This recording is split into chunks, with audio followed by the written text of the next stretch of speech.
กับฟ้าดินหัวใจผู้ชายหน้าตา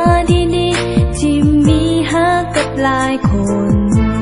แต่ผู้หญิงต้องทุกข์ทนเพราะสัจจะผู้ชายบ่มีปากก็บอกว่าหาใจบ่สนใจเป็นคนอื่นไปใจถึงใจแหลมล้านทรมานเกือบตายบ่เหลือเยื่อใยสุดท้ายเหลือเพียงน้ำตา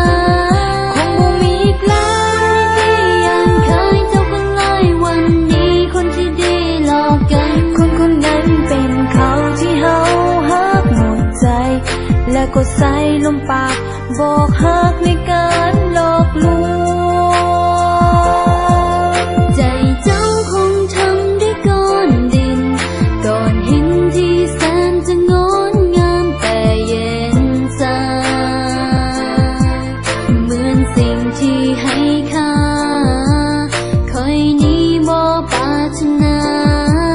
แต่ใจนี้เจ็บซ้ำเพราะคำคนที่อดทนเพราะหากตัวเจ้าอยู่เรื่อยมาบ่อยากจะเสียน้ำตากับเรื่องที่สูญราคาหัวใจผู้ชายหน้าตาดีๆที่มีฮักกับหลายคนแต่ผู้หญิงต้องทุกข์ทนเพราะสัจจะผู้ชายบ่มีปากก็บอกว่าหา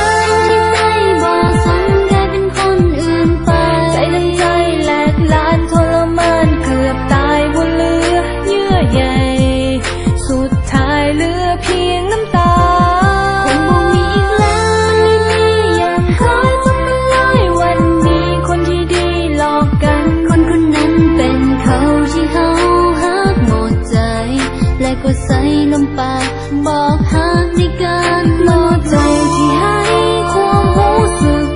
เจ้าอย่านึกว่าคอยบ่ฮู้สิ่งที่เจ้าทำอยู่มันบอกกงกับปากเจ้าเลยปากก็บอกว่าฮักในใจบ่สนใจเป็นคนอื่นไปใจถึงใจแหลกลานทรมานเกือบตายบ่เหลือเยื่อใย